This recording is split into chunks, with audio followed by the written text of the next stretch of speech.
Hello tout le monde, j'espère que vous allez bien. On va parler de rêves, de désirs, de fantasmes aujourd'hui. Je vais répondre à la question qui m'a été posée hier par Sylvie.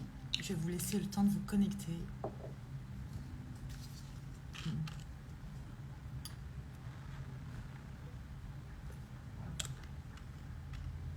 Alors, ok, je vais répondre à la question qui m'a été posée hier par Sylvie qui me demandait: est-ce que tu as dû faire un choix dans tes rêves et comment as-tu vécu le fait de devoir mettre les autres rêves de côté? Et elle continue avec: as-tu eu envie de changer la ligne du rêve que tu t'étais imposé en cours de route pour en prendre un autre? Ok. Donc déjà, je pense que ce qui va être intéressant peut-être, c'est de faire un point sur la différence entre un rêve, un désir et un fantasme. Déjà, rêve et désir. Le désir, ça va être quelque chose de plus ponctuel, de momentané. On assouvit un désir, que ce soit le désir d'acquérir quelque chose, le désir pour une personne, bref, on est plutôt sur du court terme et sur quelque chose qu'on vient assouvir.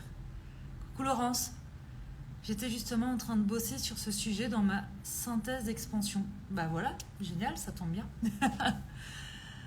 Ensuite, le rêve, on va être sur quelque chose qui va parfois être sur du plus long terme, mais c'est quelque chose qui va venir nous nourrir profondément. Et ce qui va être intéressant avec le rêve, au-delà du fait d'accomplir son rêve, c'est le chemin qui va nous mener à la réalisation et la concrétisation de ce rêve en fait. Plus on va le nourrir, plus on va se mettre en action et plus on va se sentir bien dans sa vie, nourri, épanoui. Alors, ça tombe à point sur un questionnement que j'ai ce matin. Votre thème, bon matin, je vous écoute. Ok, super. Ok. Donc ça, c'est le rêve. Ok. Ensuite, il y a le fantasme. Le fantasme, c'est quelque chose qu'on n'assouvit pas, normalement. Et moi, je dis souvent que c'est un rêve qu'on transforme en fantasme, tout simplement parce qu'il n'y a pas d'action mise en place pour y accéder. Okay. Donc désir, j'assouvis un désir sur du court terme, et c'est plutôt de l'ordre de la possession, souvent, ou pas, mais en tout cas, je désire ça, je vais me l'acheter, je désire telle personne, je vais la séduire, je désire faire ça, je vais le faire. On est sur du plus court terme. Le rêve, plus long terme, et c'est le chemin et les actions que je vais mettre en place pour y accéder qui vont me nourrir au quotidien et me combler. Le fantasme, c'est quelque chose pour lequel, donc c'est un rêve pour lequel je n'ai mis en place aucune action. La plupart du temps, c'est pas fait pour être assouvi. Salut Jean-Paul. C'est quelque chose qu'on vient nourrir, une idée qu'on vient nourrir comme ça et qu'on vient alimenter parfois sans qu'il se passe grand-chose. Okay. Donc un rêve que vous avez pour lequel vous ne passez jamais à l'action va se transformer en fantasme. Le gap, je vous le dis souvent, le gap, c'est-à-dire l'espace qu'il va y avoir entre votre rêve et le fantasme, donc la non-action que vous n'allez pas mettre en place, en fait toutes les actions que vous n'allez pas mettre en place en fait vont être comblées, cet espace va être comblé par de la frustration, du mal-être, de la jalousie. C'est là qu'on va commencer à se comparer. Et qu'est-ce qui fait qu'un rêve se transforme en fantasme? Eh bien, c'est que parfois, on pense désirer quelque chose ou avoir un rêve qui n'est pas forcément le nôtre, tout simplement, mais parce qu'on passe du temps à se comparer, à voir des choses, et qu'on se dit que tiens, ça pourrait être pas mal qu'on fasse ça, nous aussi. Sauf qu'il y a une espèce de procrastination qui va se mettre en place. Ouais. En fait, rien va se mettre en place, tout simplement. Rien ne se met en place et on continue de se dire que ce serait ça qui serait bien pour nous. On se raconte plein d'histoires, alors qu'en vérité, pas vraiment. Parce que si quelque chose nous fait vraiment vibrer, ce qu'on a à faire vis-à-vis de nous-mêmes, eh bien, c'est de pouvoir mettre des petites, même si ce sont des petites actions, mais des petits pas chaque jour pour pouvoir y accéder. Ok? Pour répondre ensuite à la question de Sylvie, donc, est-ce que tu as... On va prendre petit à petit. Ok, alors attends. Cela me fait penser à dans un couple lorsqu'on dit que la passion cite seulement quelques mois ou années, mais au fond, lorsqu'on met les actions pour et que l'on nourrit ce rêve, grandit et dure. Ah, attends, je pense que tu sais, il y a dû avoir des corrections automatiques sur ton message, ce qui est souvent le cas. Donc je vais essayer de recoller les morceaux. En fait, tu me parles de la différence entre la passion du début et le couple qui dure, j'imagine. Et effectivement, pour créer un amour durable, il y a pas mal de choses déjà à comprendre sur soi, avant tout, et puis dans la relation. Et effectivement, c'est parce qu'on va mettre aussi des actions en place, donc on va nourrir la relation, que le couple va pouvoir grandir et durer. Ok, donc la question de Sylvie, c'était est-ce que tu as dû faire un choix dans tes rêves et comment as-tu vécu le fait de devoir mettre les autres rêves de côté? En fait, j'ai pas l'impression d'avoir dû faire un choix, moi, dans mes rêves. En fait, je me suis jamais dit, tiens, entre ce rêve-là et ce rêve-là, je vais devoir choisir. Est-ce que vous parlez uniquement du couple? Je parle pas du tout du couple à la base. Pas du tout. Au contraire. Enfin, au contraire. Non, ça l'englobe. Je parle de la vie en général, dans rêve, désir, fantasme. Et surtout, plutôt versant professionnel. Et voilà, parce que moi, mes rêves étaient axés là-dessus. Et le sont toujours. Donc, j'ai pas eu la sensation d'avoir à faire des choix. En revanche, et j'avais déjà fait un live dessus, c'est que je pense que on a les rêves du moment. Tout comme les désirs d'ailleurs. C'est-à-dire que j'avais pas les mêmes rêves quand j'avais 15 ans, 20 ans, 30 ans et aujourd'hui 43 ans. On n'a pas les mêmes rêves. Pourquoi? Parce que en fait, on n'a pas... Notre champ des possibles n'est pas ouvert de la même manière aussi. C'est-à-dire que moi, à 15 ans, avec l'enfance que j'ai eue, j'ai grandi dans une famille maltraitante. Mon rêve, si j'en avais, c'était déjà de pouvoir me sortir de cette situation pour m'épanouir. Ensuite, à la vingtaine, j'étais une jeune adulte avec vraiment un mal-être très profond. Donc, mon rêve, c'était de pouvoir être plus épanouie, d'arrêter de survivre pour pouvoir commencer à vivre. Donc, j'ai œuvré pour ça. C'était aussi d'être plus jeune. J'avais le rêve d'être styliste. C'était mes premières études. Puis ensuite, j'ai été styliste. Ensuite, j'ai rêvé d'accompagner les enfants maltraités. J'ai commencé d'autres études, donc j'ai arrêté d'être styliste. En fait, j'ai pas fait de choix, c'est juste que un rêve en a remplacé un autre. Pourquoi? Parce qu'en fait, j'y accédais. Et c'est pour ça que je vous dis que ce qui nourrit dans le rêve, c'est pas forcément d'y accéder, mais c'est tout le chemin qu'on va parcourir pour y accéder. Voilà. Ensuite, j'ai rêvé d'être auprès des enfants maltraités. Et donc, j'ai travaillé pendant longtemps en tant qu'éducatrice spécialisée. Et puis ensuite, je rêvais de faire d'autres choses. J'ai repris des études en psycho. Je me suis formée aux thérapies brèves et hypnose. J'ai ouvert mon cabinet en psychothérapie. Et puis ensuite, mon rêve, ça a été de transmettre au plus grand nombre pour que chacun puisse s'épanouir et se réaliser dans tous les domaines de vie. Donc, j'ai créé Somme à Soi. Donc ça a juste été une succession de rêves en fonction de mon évolution.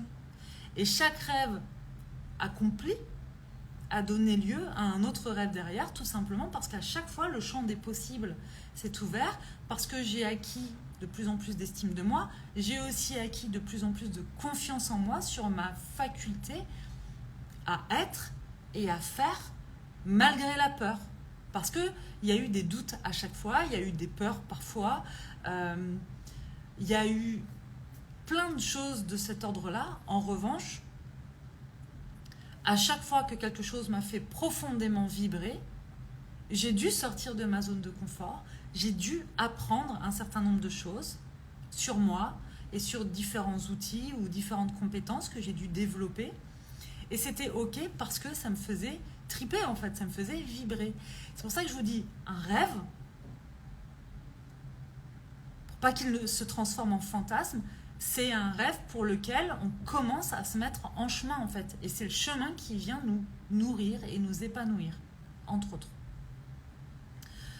Donc, j'ai pas fait de choix. En revanche, je pense que il y a des choses où je pensais que c'était des rêves, et puis petit à petit, soit en commençant à mettre des actions en place, soit au contraire en ne mettant jamais rien en place, donc en procrastinant, je me suis rendu compte qu'en fait c'était pas pour moi, c'était pas un rêve qui m'animait vraiment en fait, c'était juste l'idée de quelque chose. Euh, voilà.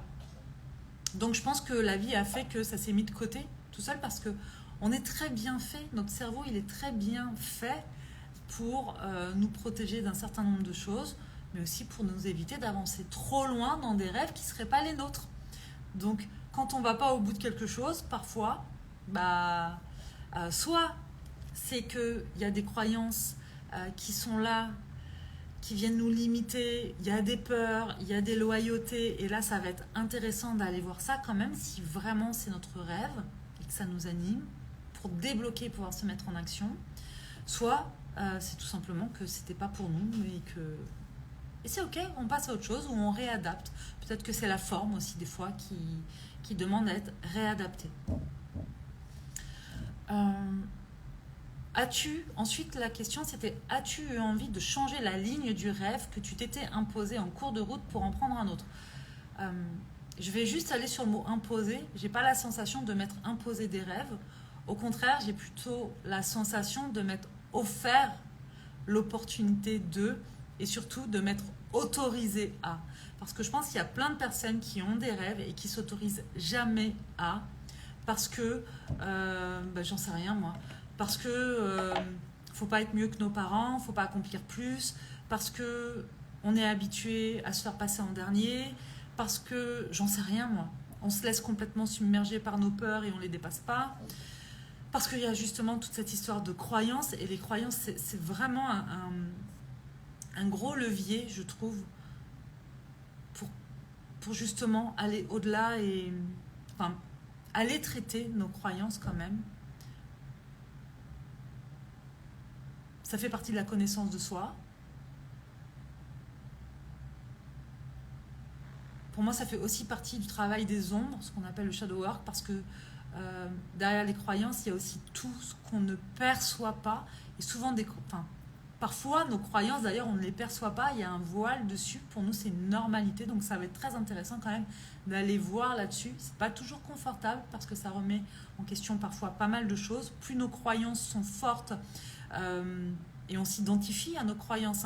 C'est à travers ça aussi qu'on se crée une identité. Donc plus nos croyances sont fortes, plus quand on les déconstruit, on peut vivre des espèces de crises identitaires, de je sais plus qui je suis, je sais plus ce que je vaux, enfin voilà. Donc c'est intéressant d'aller le faire malgré tout, et parfois aussi d'être bien accompagné pour pouvoir le faire. Voilà. C'est quelque chose qu'on va traiter en long, en large et en travers dans la formation holistique business, les croyances, parce qu'il y a aussi plein d'entrepreneurs qui désirent, qui rêvent un certain nombre de choses qui ne passent pas à l'action, soit parce que effectivement le rêve doit être réajusté à ses valeurs, sa vision, son énergie, soit tout simplement parce qu'il y a aussi des croyances fortes derrière, des peurs qui se créent et qui font que du coup, même si on rêve de ça, on ne met pas de choses en place, tout simplement parce qu'on n'est pas venu traiter ça. Donc moi déjà, première chose, j'ai pas l'impression de m'être imposé une ligne du temps comme ça pour mes rêves, mais plutôt de m'autoriser, et plus le temps passait, et encore aujourd'hui, et plus je trouve que je m'autorise. En fait, c'est devenu... je dis le temps. En fait, je crois que je me suis toujours autorisée. Quand au collège, j'ai dit à mon conseiller d'orientation, parce que j'ai grandi dans le 93, dans une cité, dans un quartier, quoi. Quand j'ai dit à mon conseiller d'orientation que je voulais être styliste, il m'a ri au nez en me disant que j'allais... il m'a dit, mais regarde où tu es, Sandra, tu feras un BEP sanitaire et social comme toutes les filles, en fait. Et c'était hors de question. Pour moi, c'était styliste. Donc voilà, mes parents m'ont offert l'opportunité de m'envoyer sur Paris. Donc je vivais toujours dans le 93, mais tous les jours, je prenais les transports. Je faisais plus de 3 heures, j'avais plus de 3 heures de transport par jour pour aller dans mon école sur Paris. C'était un nouveau monde qui s'offrait à moi. Donc voilà, c'était comme ça en fait. Et ça a toujours été comme ça dans ma vie. C'est-à-dire qu'à partir du moment où quelque chose me faisait vibrer profondément, il y avait cette soif, en fait, cette faim de j'y vais. Je pense aussi que c'est beaucoup dû à mon histoire et à mon enfance, avec cette espèce de je veux vivre en fait. Je veux vivre, tout simplement. Je veux pas vivre à moitié, je veux vivre pleinement. Et il y a eu tellement d'espace dans mon enfance où j'étais victime, impuissante et tout ça, qu'à partir du moment où j'ai été adulte, même si ça m'a demandé du temps de me construire avec tout ça, il y avait ce truc de aujourd'hui, je suis responsable de ce que je vais faire de ma vie, même avec ces traumatismes et tout ça, je suis responsable aujourd'hui de ce que je vais faire de ma vie. Donc voilà, qu'est-ce que je choisis pour moi et qu'est-ce que je mets en place pour moi. Et ça a été un leitmotiv tout le temps, tout le temps, tout le temps. Ça ne veut pas dire qu'il n'y a pas eu des grosses périodes de creux, de bas, il y a eu des dépressions, il y a vraiment eu des périodes douloureuses dans ma vie, mais il y avait quand même toujours ce truc de je veux m'accomplir, je veux me réaliser, j'ai envie de me permettre de rêver, m'autoriser à. Voilà, donc il y a eu des peurs, mais les peurs ne m'ont jamais figée parce qu'il y avait cette urgence de vivre, je pense, voilà, qui est probablement toujours un peu là.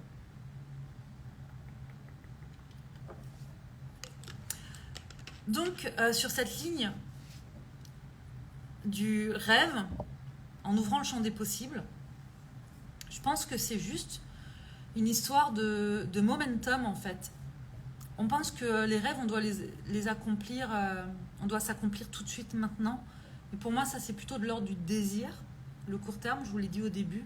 Et puis les rêves, ça peut être des rêves à court terme peut-être, mais sinon c'est plus à moyen et long terme en fait. Donc c'est comment on va se construire petit à petit. C'est pour ça que je pense que la vie fait bien les choses aussi et que parfois, eh bien, il y a des priorités à certains rêves et puis d'autres qui, en fin de compte, s'effacent naturellement parce que c'est pas le moment ou reviennent à un moment parce que là, là c'est ok.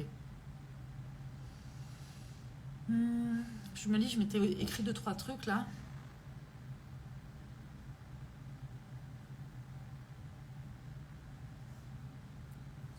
Ouais, j'ai envie de partager avec vous aussi que les rêves se construisent en fonction aussi de notre environnement social et des gens qu'on fréquente. On peut pas, enfin, ça va être compliqué de rêver d'un truc qu'on ne connaît pas. Pas dans le sens où on ne le connaît pas parce qu'on ne l'a pas fait, mais plutôt de genre, ça n'existe même pas dans mon esprit en fait. D'accord ? Donc, c'est pour ça que je vous dis que pas à pas, en fait, un rêve peut ensuite permettre d'avoir un autre rêve et un autre rêve et un autre rêve et un autre rêve. En tout cas, dans ma vie, c'est comme ça que ça s'est construit. Ça ne veut pas dire que c'est une norme, mais pour moi, c'est comme ça que ça s'est construit. Voilà ce que je peux vous dire par rapport à ça. Sylvie, je sais pas, je t'ai pas vue là, je pense pas que tu sois là ce soir. Tu me diras du coup en replay si ça répond à ta question. Je remonte un peu parce que j'ai vu que vous m'aviez partagé des trucs, des messages, des petits mots. Alors. Ok, ça j'ai répondu à ça. Est-ce que le fait de vouloir absolument quelque chose est un fantasme ou un rêve ? En fait, ça va dépendre de est-ce que tu mets des actions en place pour y accéder.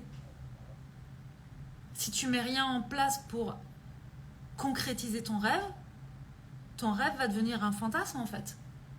Et il y a plusieurs raisons au fait de ne pas concrétiser ça et de ne pas se mettre en action. Alors Martine, et quand on a l'impression de ne jamais rêver et que nos visions sont floues ?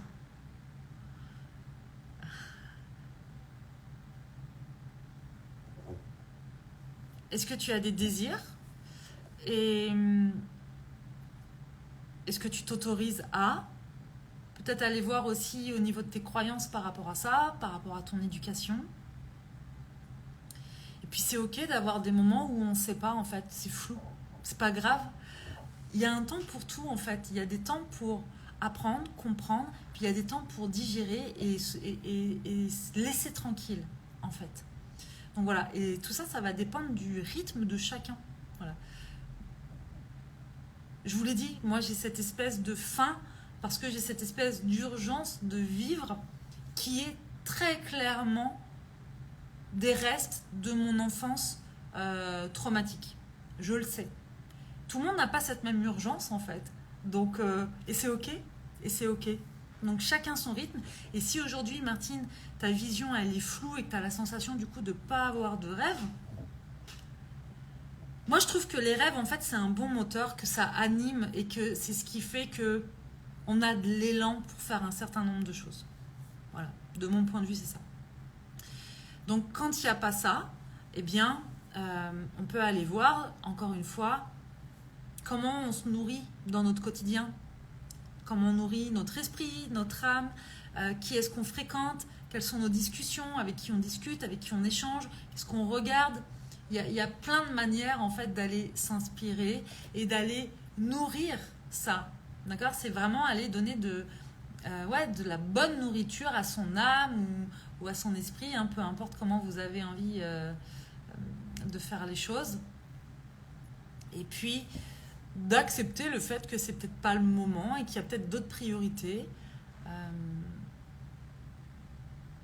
Et puis aussi vous dire que un rêve n'a pas besoin forcément d'être extraordinaire et hyper grand. Je vous dis ça parce qu'en fait, dans Expansion, avec la tribu Expansion, c'était un programme d'ailleurs extraordinaire.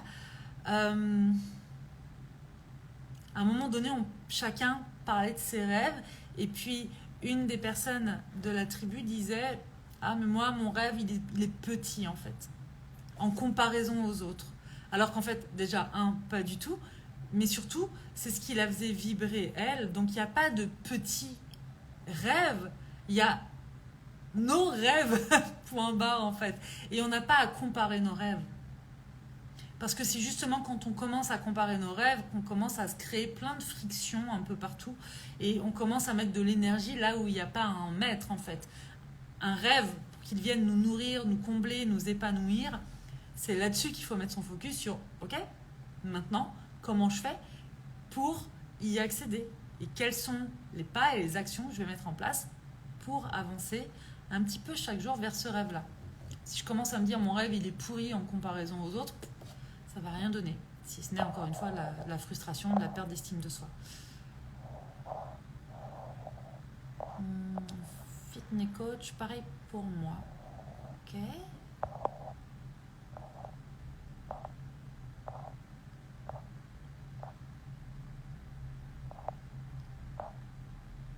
Ok. J'aime rêver et cela me fait vivre. C'est chouette, Phil. Moi aussi, j'aime avoir les rêves que j'ai, j'aime les nourrir et j'aime d'autant plus les nourrir qu'on passe à l'action. Voilà. Voilà pour aujourd'hui. Dites-moi en commentaire, sous le replay, si vous voulez, est-ce que vous vous permettez, est-ce que vous vous autorisez à ouvrir le champ des possibles? Je crois vraiment que tout est possible pour celui qui y croit, en fait. Peu importe nos rêves, si on peut rêver à ça, c'est qu'il y a une part de nous qui sait que c'est possible. Okay? Maintenant, est-ce que c'est le bon rêve pour nous au bon moment? Ça va dépendre de plein de choses. Donc voilà. Ouais. Je vous rappelle, avant de finir, quand même, que Holistic Business... Et vous avez la possibilité, je vais reprendre ça, vous avez la possibilité de vous inscrire à Holistic Business jusqu'à dimanche prochain. Et si vous voulez bénéficier de l'offre spéciale et que vous étiez inscrit à la masterclass, déjà si vous voulez voir le replay de la masterclass, c'est jusqu'à ce soir, ensuite ça s'arrête. Voilà, il n'y aura plus moyen de voir cette masterclass-là sur Oser se révéler, impacter. Ce sera terminé. Elle ne sera accessible que pour les personnes qui sont dans Holistic Business. Ça, c'est la première chose. La deuxième chose, si vous voulez bénéficier des 20% sur le tarif d'Holistic Business qui a été mis en place pour les personnes qui sont inscrites à la masterclass, c'est pareil, c'est jusqu'à ce soir. Ça s'arrête ensuite. Et puis, ce sera au tarif normal qui est affiché sur la page de présentation d'Holistic Business jusqu'au 12 mars. Le 12 mars, les inscriptions se ferment, se referment. On ne sait pas quand est-ce qu'on rouvrira ni sous quelle forme. Voilà. Ça va être en replay, Florie. T'inquiète pas, ça va être en replay, comme d'habitude. Voilà les amis, si vous avez des questions, vous pouvez me les poser. Vous êtes pas mal à m'envoyer des messages privés pour me poser des questions. J'essaie de répondre à tout le monde. Vous inquiétez pas, si jamais vous voyez que je n'ai pas répondu, n'hésitez pas à me refaire un petit coucou de « Hey, je crois que tu m'as zappé ». Voilà, ça peut arriver. Ça peut arriver. Il suffit que vous me l'ayez envoyé en même temps que plein de personnes ou que je le regarde à un moment où je ne peux pas vous répondre immédiatement. Après, j'oublie en fait. Généralement, j'essaie de le faire à l'instant T, mais parfois, ce n'est pas possible. Voilà les amis, je vous souhaite un très bon dimanche. Prenez soin de vous. Alimentez vos rêves. Faites des petits pas chaque jour vers vos rêves. Et puis voilà, je vous souhaite de vous épanouir, tout simplement. Je vous embrasse et je vous dis à demain.